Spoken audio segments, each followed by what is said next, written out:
Hello everyone and welcome to my video reviewing Black Clover chapter 372 and 373. In these chapters we are resolving the fight of the Silva family between the Silva siblings and Aesir, and I'm thrilled to talk about this. When it comes to the Silvas in general and Black Clover arcs, they tend to be the highlight for me, whether that be the Battle of the Silva household, or Nozel and Noel versus Megacula. And I feel like these chapters are no exception to that category, as these are some of my favorite chapters to come out of the final arc. The emotion on these pages is palpable. The art is gorgeous, and I'm going to talk about the art a lot. It's pretty good. And I would say I'm very impressed with Tabata's character work here and what he's managed to do with Solid and Nebra. I don't actually know how to pronounce his name. I don't know if it's Solid or Solid. I kind of mix in the two. Feel free to correct me if anyone knows how to pronounce that correctly. Starting off with chapter 372, I think that the color page looks fantastic. And it's just really fun, honestly. Now, jumping into the chapter, we have the siblings from the Underwater Temple taking on an angel. And while I'm not ecstatic over this, it is quite nice to see these characters from far earlier in the story come back and do something meaningful here. And it does give me the tiniest bit of hope that maybe Mars can return. I loved Mars a lot. He is one of my favorite characters in early Black Clover. And I really like his dynamic with Asta, and I want to see him return if that ever is a possibility. Then we get to see the Bubble Mage from the Elf Saga make an appearance here, and he's returning to heal Nozel. After that sequence, we come back to Noel versus Aesir. Aesir launches a spell called Steel Magic Feather Shower, and Noel counters it with Water Magic Sea Dragon's Vortex. Now, this Sea Dragon's Vortex is definitely inspired by Asta's Black Hurricane, and is sort of Noel's own version of Asta's Black Hurricane. Now, Noel then uses, I believe, another new spell here, Sea Dragon God's Tail, to send Aesir into a building. Now, this prompts Aesir to activate her second magic attribute that she received from Lucius, which is Water Magic. Now, this is a little disappointing, to be fully honest with you. I kind of wish it was something other than Water Magic, but I can't complain too much, as I am a huge fan of the next sequence of choreography that occurs after this piece of knowledge. Aesir conjures this sphere of water that fires beams at Noel.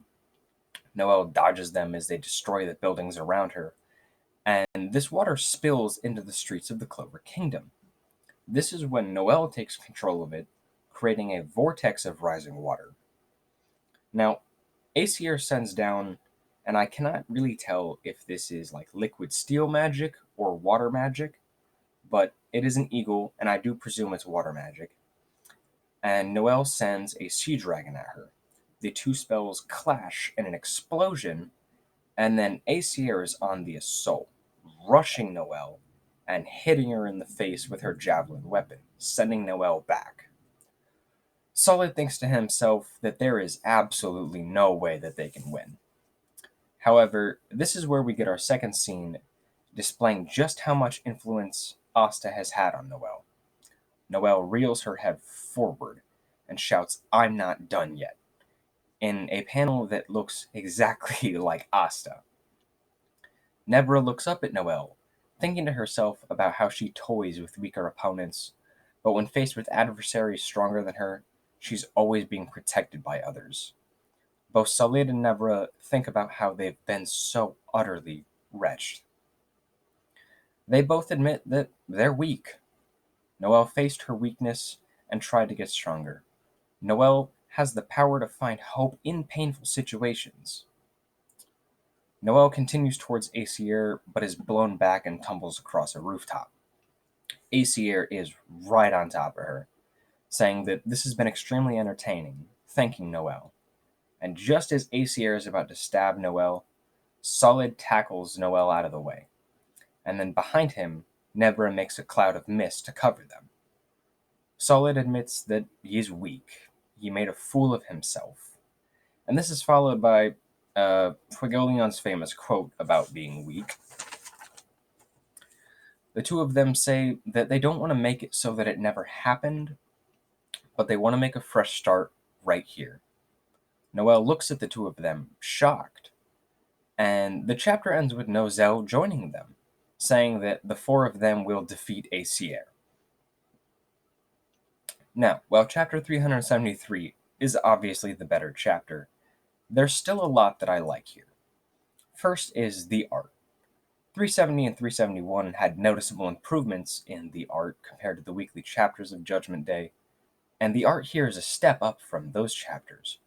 Noel's Valkyrie armor just looks beautiful, and the choreography here is amazing. The sea dragon looks incredible as always, and the emotion on some of these characters' faces, especially Solid and Nebra, just look fantastic. I absolutely love it. The two references to Asta's influence on Noel was also amazing to see here. The choreography after the reveal of Acier's second magic type was stunning, and it's definitely one of my favorite pieces of action to come out of the final arc here. I especially loved how it's framed and just how aggressive Acier is in this chapter. Solid and Nebra actually get development. The last time I cared about Solid was probably during the Magic Knight games, and the last time I cared about Nebra was never. And this chapter starts a very integral, albeit late, redemption for these two. And I actually care about seeing the future of this development now, including these characters and the Silva family. The guilt on their faces is very well captured, and Solid and Nebra have always been at the bottom for me when it comes to the members of the Silva family. I've definitely cared about Nozel and Noel more, but I'm excited to see where this goes in an epilogue type chapter. Plus, at the end, Nozel actually gets back up. And I was really expecting Nozel to be out for the final arc here with his injury he received earlier in the Judgment Days chapters.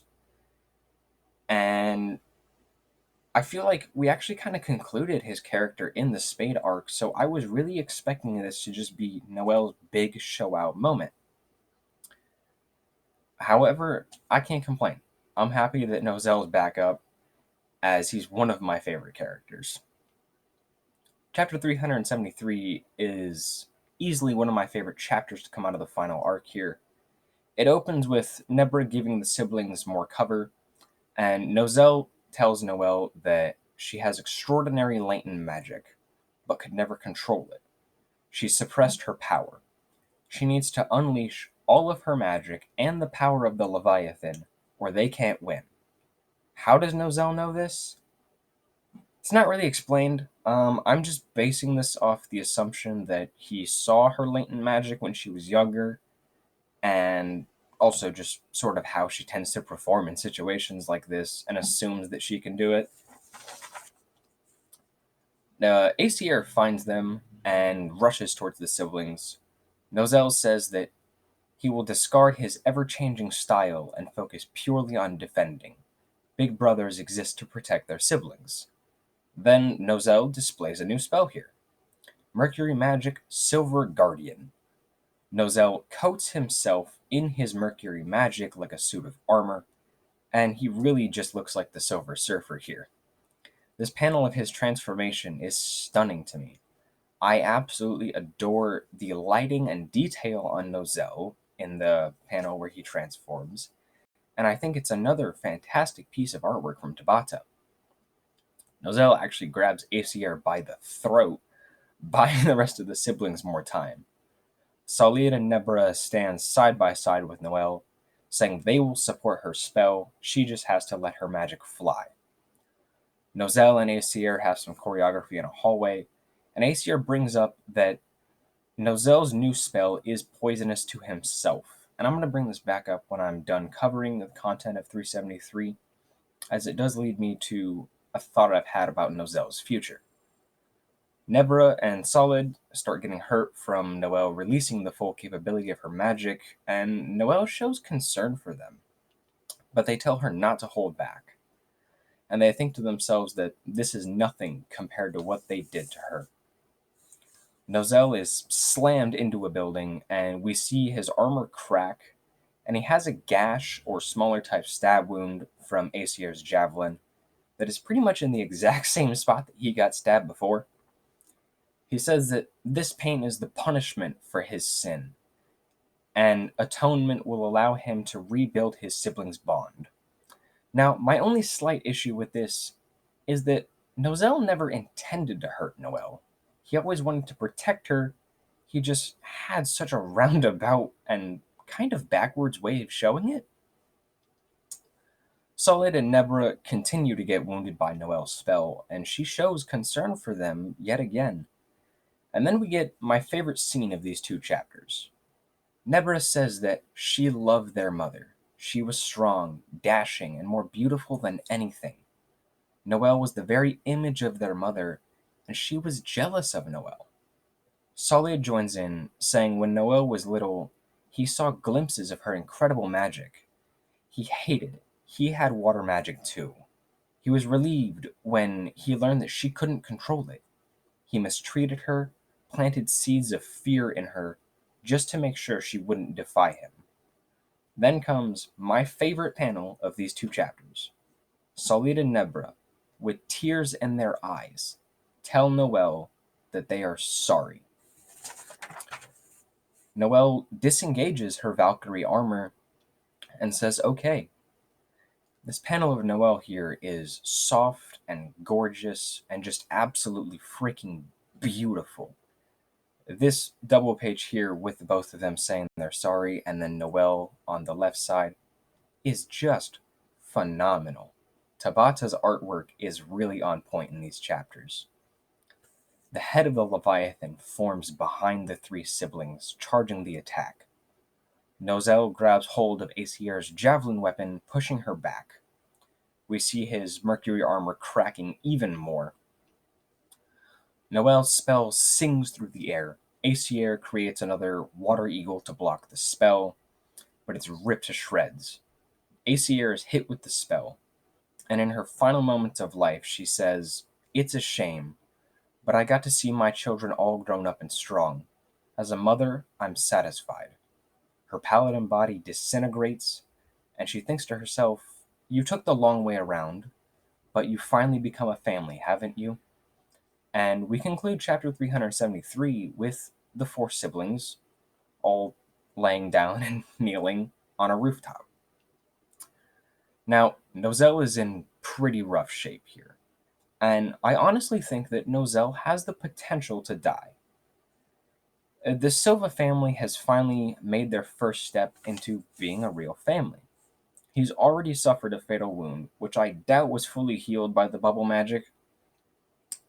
He is stabbed and has his skin torn open in nearly the exact same spot, and he's poisoned himself with his own mercury magic.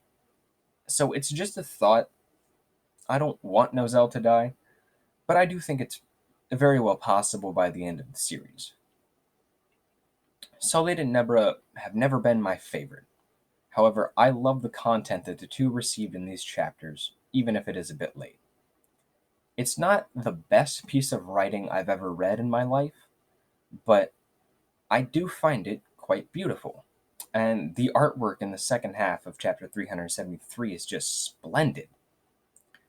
Now, overall, I've talked a lot of positive about these two chapters, but I do have two criticisms. The first is the pacing.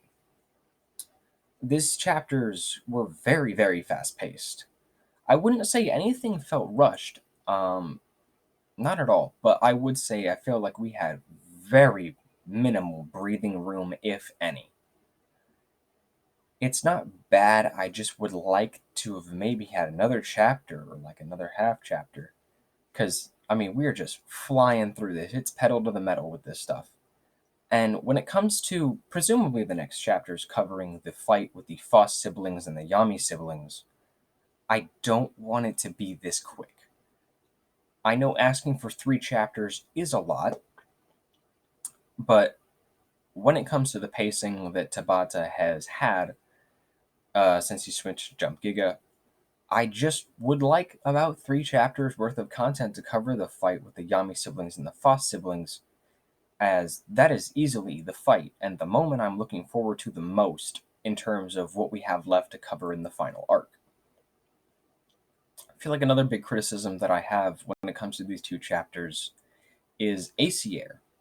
I think that the character of Acier was done and represented so much better in the Spades saga.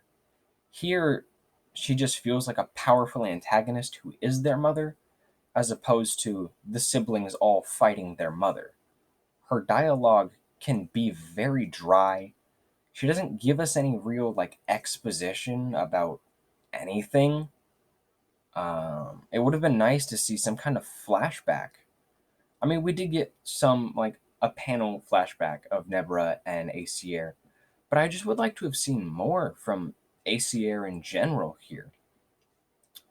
I have less issue with the fact that her second magic attribute is water, and more so just with that she didn't provide anything that meaningful. I think already in terms of what we had as far as dialogue between Yami and Morgan was more meaningful to the character of Yami than what we had here. With that, I am, of course, once again overjoyed at Black Clover's return. Sorry this video is about a week late. I'm an adult, and adult life is hectic, shenanigans and whatnot. But with that, I'll see you all again in the next Black Clover video. Bye, guys.